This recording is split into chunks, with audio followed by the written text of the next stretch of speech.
How many degrees are there in a triangle? Katie B says 180. How many of you agree with Katie? Put your hand up if you agree. Cameron, what do you think there is? What? You don't think there's 180 degrees in a triangle? And anybody else disagree with Katie? Katie is correct. Remember when we did our triangle measurements, we gave two angles and we told you to subtract them from 180 and that would give you what the other angle, the third angle was. So if we know that there are 180 degrees in a triangle, if we're trying to find the number of angles in a polygon, we would first divide the polygon up into triangles. And to make triangles, we use what we call diagonals. Okay? Then we take the number of triangles formed and multiply that by 180, and we get the number of degrees in that polygon. So the first example is what? What is this? Who said it? Hey, Connie, what is it?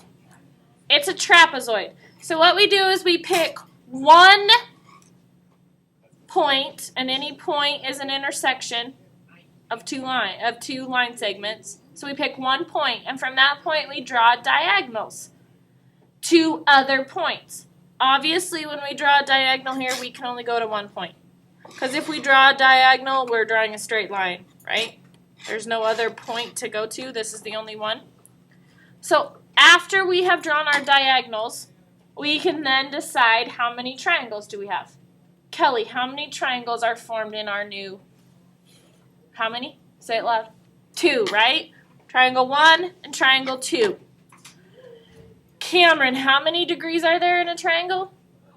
180. So if we take 180 here and 180 here, how many degrees will there be in our trapezoid? What's 180 times 2? 360, right? So in a quadrilateral, anything that has how many sides? How many sides are there in a quadrilateral? 4. How many triangles can we create? Say it loud, guys. 2. We would then take that number of triangles and times it by 180 to get 360 degrees. You can do that for every single polygon that there is out there, all the way up to 20 sides. It doesn't matter how many sides it has, as long as you can draw the diagonals and figure out the number of triangles, you can figure out the number of degrees. Okay? So here is an example I want you to do. I want you to find first the shape's name, second the number of sides, third the number of triangles, and from that the sum of the angles in that shape. And write them down because I'm going to call on you one by one and I want you to say it. So I'm going to give you a little bit of time to figure it out.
All right, so Shape name, Max. Octagon. Octagon. Number of sides, Evan. Number of triangles, Kelsey. And the sum of all the angles, Haley.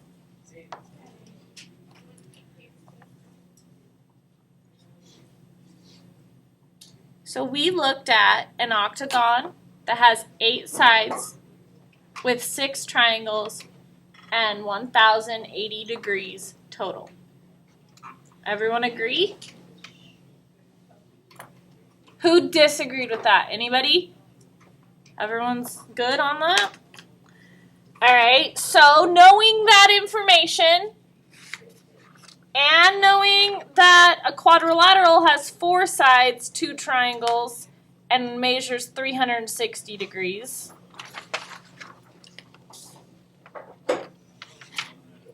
I want to know if you think you could complete that table by simply finding a pattern.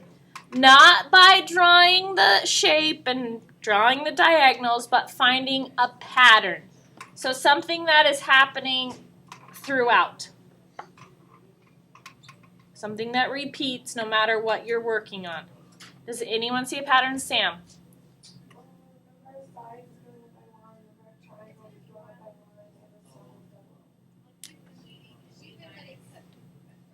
Is going up by 180.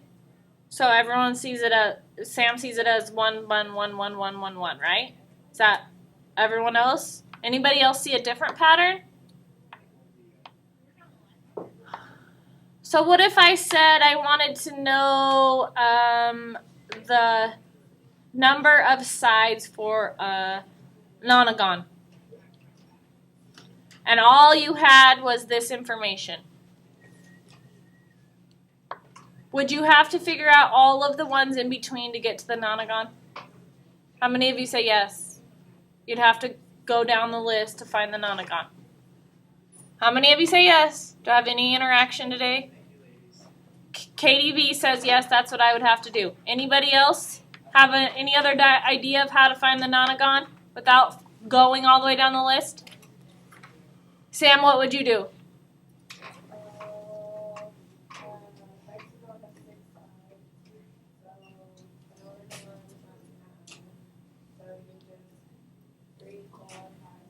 So you would fill the chart out. You'd have to figure it out down the chart. Yeah?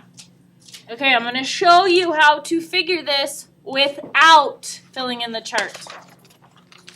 You might want to definitely write this down. So here is the chart.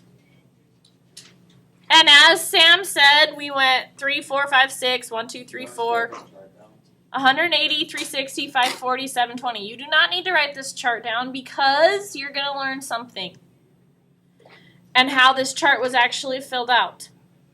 Okay? So here is what I see as the pattern. The number of sides minus 2 gives me the number of triangles. 3 minus 2 is 1, 4 minus 2 is 2, 5 minus 2 is 3, 6 minus 2 is 4. So 9 minus 2 would be,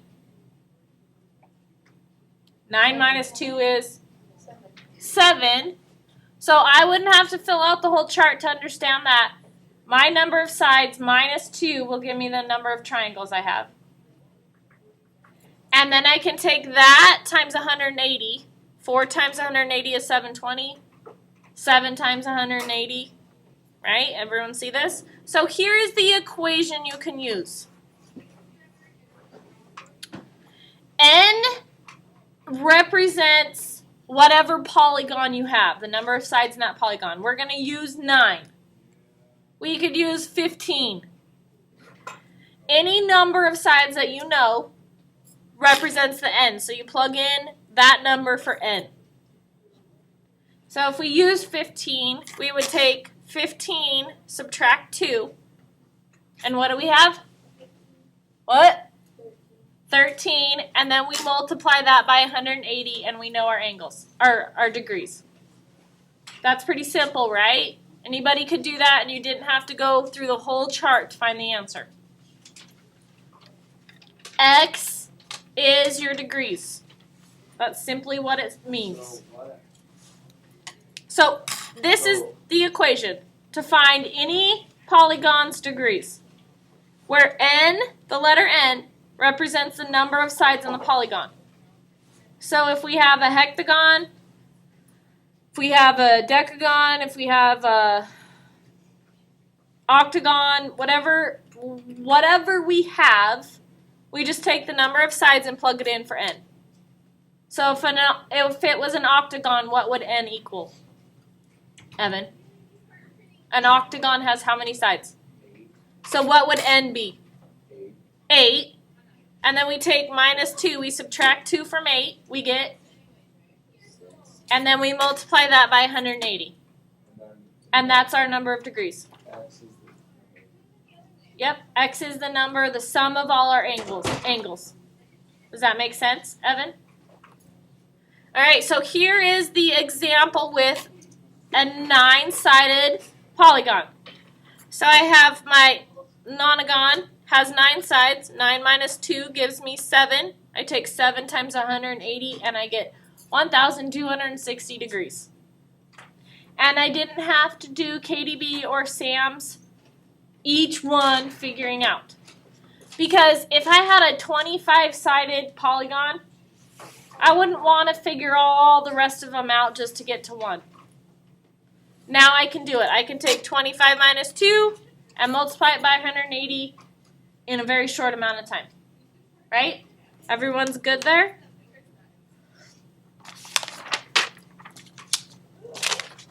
All right, so the next thing we're going to talk about is labeling a polygon. Remember, I said any point, anytime 2 line segments intersect, you get a point. So point A, point B, point C, point D. When we label a polygon, this is very, very important because order is going to be of importance to you. You have to label them in order around the shape. So, polygon A, B, C, D is a way to order that. Polygon A, C, B, D is not. Okay, because did you see how my line would have went? It would have went from A to C, and then C to B, and B to D. So in essence, this is what I would have made. Is that a polygon?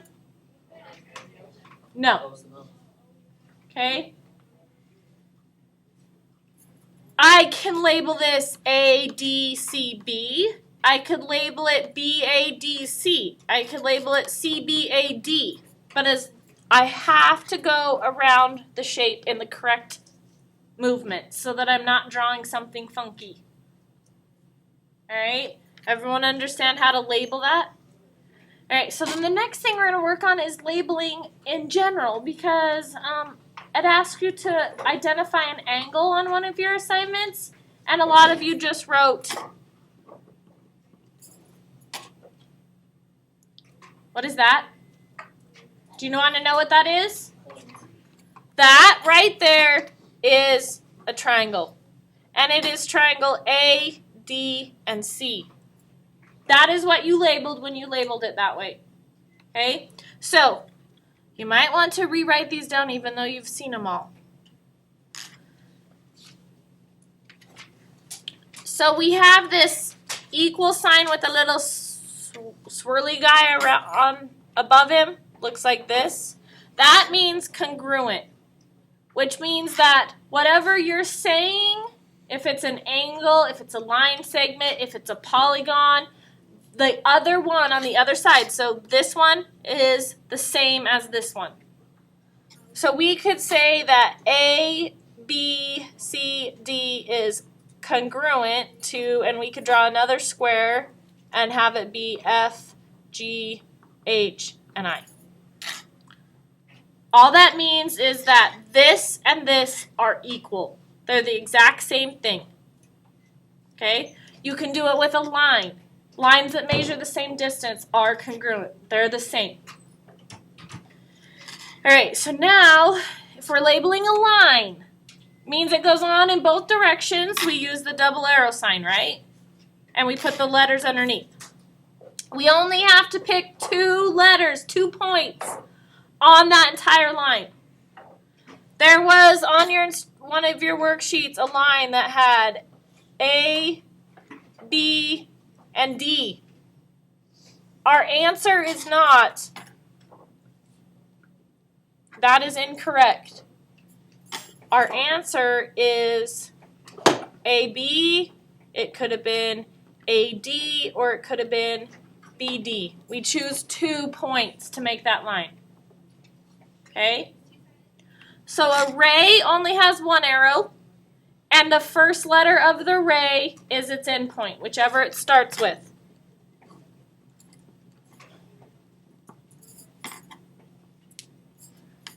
If that's our ray, our answer is going to be always with a C, and we can choose G or F. It doesn't matter. But only, again, 2. This one is an angle. And the angle can be labeled 3 ways. As long as the vertex is always in the middle or by itself. So this right here, angle ADC, angle CDA, or angle D. Either of the 3 work as long as I put my angle sign there. ADC, angle CDA, or angle D. Alright, so perpendicular, 2 lines that cross at a 90. And you would list this line here.